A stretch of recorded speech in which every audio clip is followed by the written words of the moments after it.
Senator Rand Paul. Senator Paul, good to see you. You're also the author of an upcoming book, we should point out, The Case Against Socialism, which comes out next month. Congratulations on that. We'll have you back to talk about it. I want to start with this feud between you and Congresswoman Cheney, because I assume you think this is more and about something more important than just two members of Congress bickering.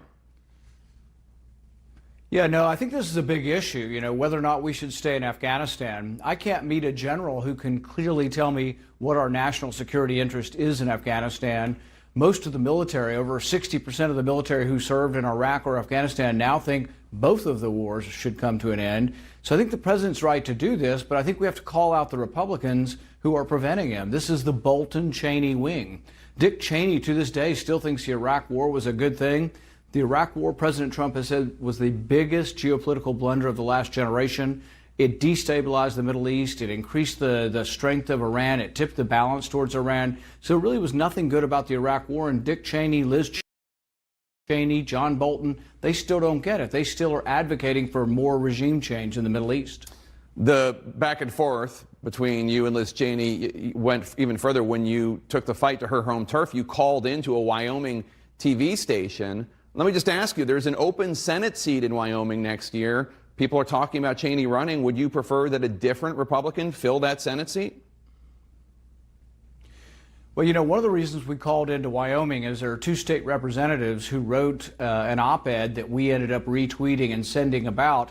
And in their op-ed, they criticized Liz Cheney for always criticizing the president when he wants people to pay more at NATO, when he wants less troops overseas, or when he wants less war. Liz Cheney criticized him every time. That was the main reason for calling in. But yes, there is a Senate race. I'm supporting Cynthia Lummis, who is a former congressman, conservative congressman. That's the only person that I know of in the race at this point. Iranian-backed Houthi rebels in Yemen took credit for a drone attack on Saudi Arabian oil facilities yesterday, temporarily wiping out about half of Saudi Arabia's daily oil production, escalating the conflict in the region. Secretary of State Pompeo blamed Iran. And your fellow Republican Senator Lindsey Graham tweeted, quote, "It is now time for the U.S. to put on the table an attack on Iranian oil refineries if they continue their provocations or increase nuclear enrichment." Your response to Graham and to Pompeo?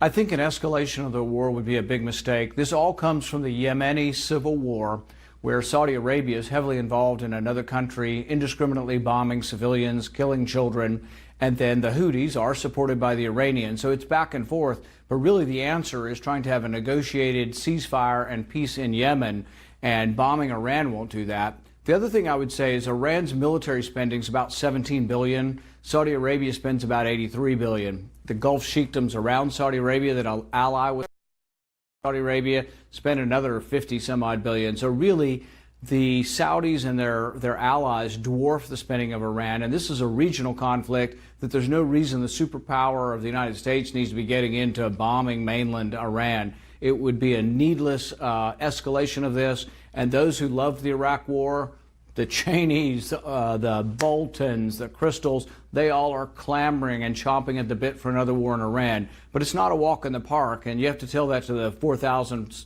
or so soldiers who died in Iraq that, are we going to send more to their deaths in Iran for something that in the end, when you topple these regimes, you get more chaos and more terrorism, not less. Let's turn to domestic policy. Yesterday was, quote, Guns and God Day, a day dedicated to gun rights and Christian principles. The organization opposes any new restrictions on guns. Their press release touting your endorsement of Guns and God's Day, of their efforts, said, quote, "We encourage participants to be prayerful about returning our nation to God as the only solution to the hatred and mass murder plaguing our blessed nation," unquote. Do you really believe that returning our nation to God, no change in policy, is the only solution, the only way to stop mass shootings in the U.S.? No, I think that part of the problem is cultural and losing a sense of right and wrong, but that's not the only answer. I've said, yes, we should do something, and I think we should look at each of these killings and say what went wrong. And I think the consistent theme here is typically, not always, but white teenage boys in their middle teenage years to early 20s. But the other consistency that we're seeing in all these shootings, almost every one of them is sending off signals. Many of them are committing crimes that we slough off and we are not prosecuting.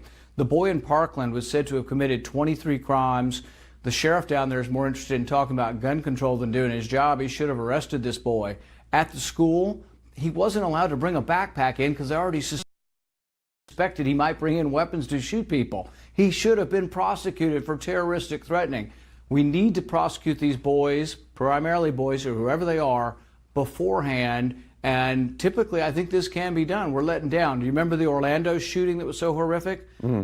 A gun store owner turned the guy in. The FBI went to the gun store. The FBI never looked at the footage. Had they looked at the footage, the footage in the store, the surveillance camera, they would have found out that this guy had been investigated for 14 months by the FBI. We might have saved 100 lives there.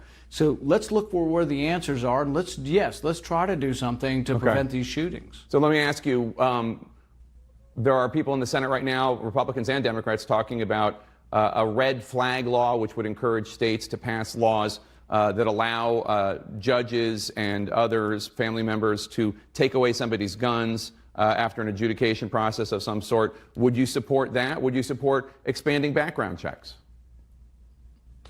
We don't know yet what's coming forward. I can tell you that it'll have to be consistent with the Constitution. Almost all crime is adjudicated at the state level. Murder, theft, assault, they're all state laws. So 99% of crime is in state courts. So really it's under the purview of the state legislature.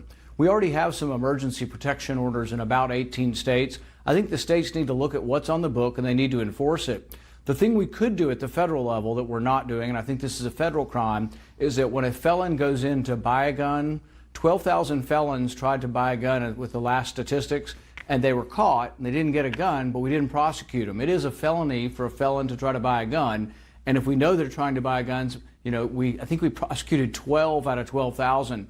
So there is legislation that's been before the Senate before, and will probably come up again, that I will support, that says by all means we should do this. We also should make the background checks work. At least two of the recent shootings, I think the Dylan Roof shooting and the shooting in the church in Texas, both of them shouldn't have had guns. One was a domestic abuse, another was some other felony, but they didn't get in the system. So I think we can make the current system work better. But the vast majority of these shootings, background checks wouldn't have helped. The vast majority of these mass shootings are purchased legally. But every one of them, I can't get it out of my head that the kids in Parkland were immediately saying, it's so-and-so. They knew his name before they knew he had done it. And this is happening throughout. All these kids are troubled, they're sending off signals, and they are committing crimes. But if you do something like these laws to prevent things in advance, you have to keep the same constitutional burdens that you're innocent until proven guilty. You can't flip it and say to the person, oh, you have to prove that you're not a criminal. No, the government always has to have the burden. There has to be due process. You have to be allowed a lawyer, because the danger is they could just say, oh, anybody that takes antidepressants can't have a gun, or anybody who's ever been to a psychiatrist can't have a gun. And so there is a danger of going too far where we preemptively just are out there taking everyone's guns. And I am alarmed, and it does alarm a lot of us when we hear Beto O'Rourke saying, yeah, they're just going to come and knock the door down and take our guns. That scares the heck out of a lot of Republicans and a lot of gun owners. Senator Rand Paul of Kentucky, thanks so much for your time, sir. Appreciate it.